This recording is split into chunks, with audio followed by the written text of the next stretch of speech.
Ladies and gentlemen, the Europa League final is rapidly approaching between Spurs and Manchester United. The all-English final. There has been so many conversations going into this. If it's down the pub, if it's on the group chat, if it's in school, everywhere.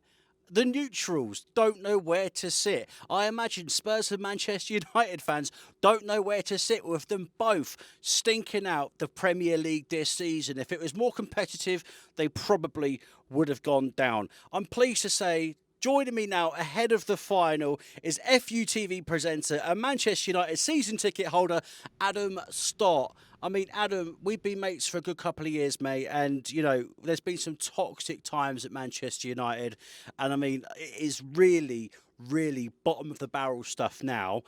Can I just ask you first and foremost, going into this final and off the back, I'm saying off the back of the Premier League season is done for you already with, one game to go. How are you feeling, my friend? Deflation is the word that springs straight to mind, Harry, mate. I was stood there on Salford Quays talking to you before the opening of this season. Optimistic. United, funnily enough, were playing your boys Fulham on the opening day. I was hopeful, and wow, what a season it has been for Manchester United. You nearly choked when you said relegation for Spurs and Manchester United then a moment ago, but that's our reality. That is our reality. We are ahead of only what you would say is the poorest sides to come up from the Championship and play their trade in the Premier League this season. It has been dreadful from them three teams, and if it wasn't for them being so bad, we probably would be in a relegation fight, mate. So when you ask that question, how do I feel going into this final, there is that feeling, that overwhelming feeling of salvage, what you can from a season, and there is a lot riding on it, obviously, because of a trophy for one and Champions League the next. It's massive, but honestly, mate, right now, and I think I'm pretty confident in saying most United fans will be the same, this isn't going to deflect away from what was an horrific season for Manchester United. We win it or we don't win it. This is going to go down as our worst ever season. And for me, there is no more paper strong enough to cover over the cracks at Manchester United. And the Europa League won't do it either, buddy. So nothing can salvage the season if it is the Europa League. What's the situation going to be like with the manager? Because we know it's been a circus. We know it's been a merry-go-round since Sir Alex Ferguson left. A finger's going to be pointed again at Ruben Amorim. I mean, what's more likely? Him walking or him getting the sack? I would say, do you know what? Which manager walks these days? To be honest, they're all in for the checkbooks, aren't they? A lot of the time, it's like if you're going to throw me in mid-season and give me this lot after I could have just won everything. He's just seen his former team Sporting lift the title over in Portugal. They're playing a final, I think, the same night or another night this week against Benfica to claim a cup double. That could have been him. Easily could have been him. And he could have been further in the Champions League with Sporting as well after he left. But look, if this Manchester United management team and this new ownership model of Ineos with the Glazers are going to bring Ruben Amorim in mid-season and expect him to pull a rabbit out of the hat, miracles, then he wouldn't have taken the job. He knows what he was up against, I feel. There is an element of that, but I just still don't feel he knew how bad it was. And for United to be sitting on 18 league defeats in a season, his record in the Premier League, like he said himself, Harry, the worst Premier League team in Manchester United's history. The facts don't lie, the stats don't lie, that is official. And yeah, I think it's all resting. And even when he talks now, it's like, let's just get the season over so we can do something in the summer.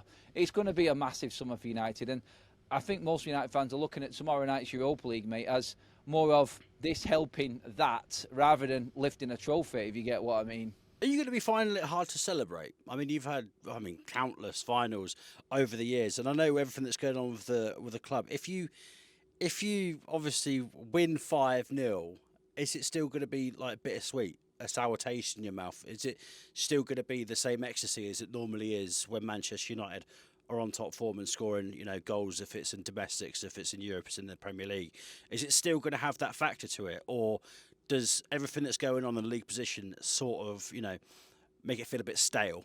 Yeah, the sour taste is going to be there. Don't get me wrong, we're going to celebrate through the night if we win that Europa League tomorrow. We will do, because the significance behind it is massive. And there is a massive majority, I would say, backing Ruben Amorim. And they know how important it is for him going into the summer, like I said. So it adds a little bit more excitement to it, in the fact that this could be the official turning of the page that United need. We're still going to celebrate every single win. Well, we celebrate wins right now like there's no tomorrow, because they're few and far between, mate. So, like, if we win a final and pick up a trophy and get ourselves into the Champions League with Europe's elite again, then we're going to celebrate even more.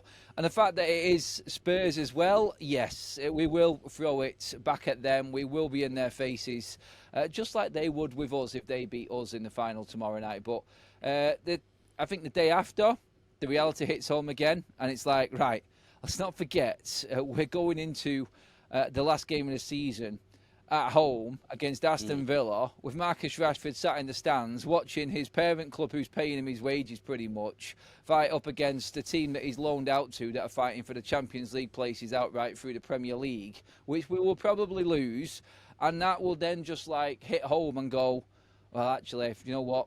I think it's right that we've had the Europa League final just before the end of the season, because if anything, that reminder of the task in front of Manchester United after the Europa League final's done, of the Premier League and how bad it's been, I think that needs to be there with all Man United fans, because you could easily accept that these players now have got us back in the Champions League and they've done the job.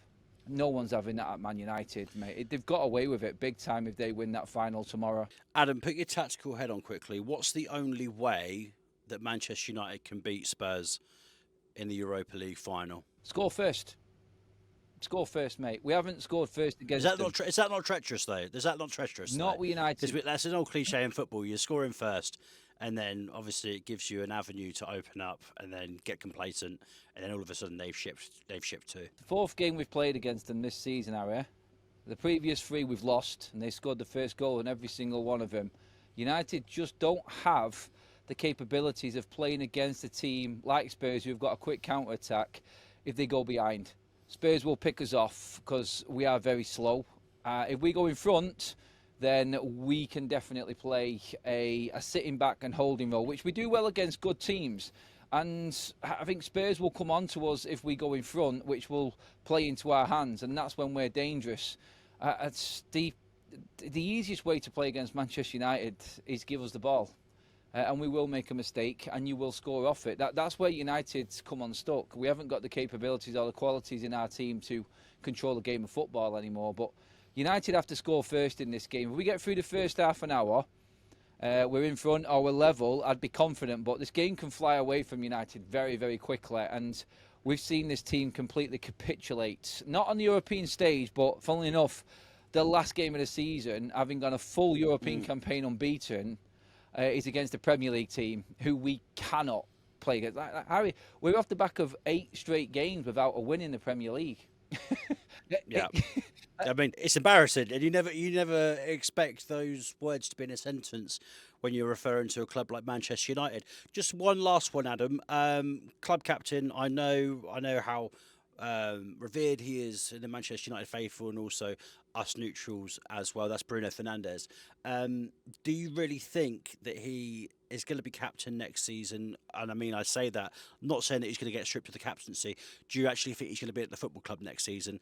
And I see it as like a Heung-min Son situation where you're wasting too many years at one club when you could have actually won even more silverware. And I'd hate for a player Bruno Fernandes' talent to stay at Manchester United and try and steady the ship when he could actually be a well beater elsewhere.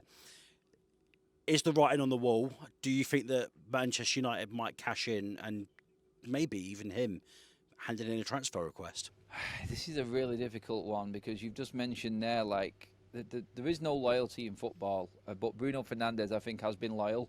Through Manchester United's worst ever period, Bruno Fernandes has stood up and been the one shining light for Manchester United. Now, say for instance that Saudi bid is realistic, and they're ready to offer him the world. We're hearing that there is talks going on this week, in fact, with Bruno Fernandes. If United get an offer of 120 million plus for Bruno Fernandes at 30, even I, who love Bruno Fernandes and worship the man, I would say that you need to sell him to reinvest. Like Bruno's got 2 years left on his contract after this season.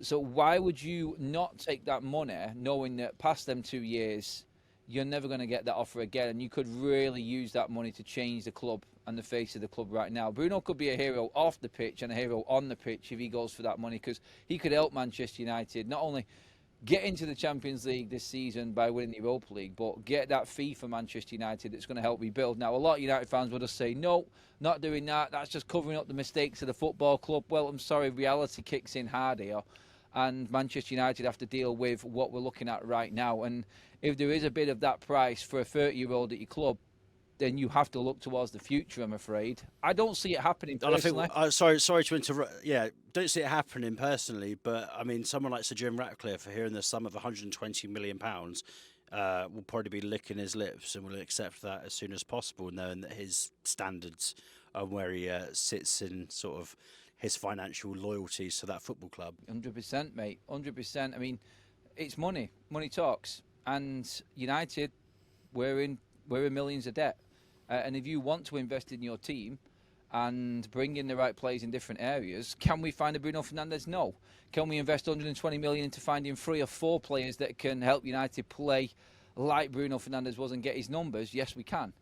It works in the average, doesn't it? You're looking to Bruno to salvage your season constantly as a one-man band, or do you want to bring 3 or 4 players in for that money that can contribute the same but help balance the team more and give you a bit more stability?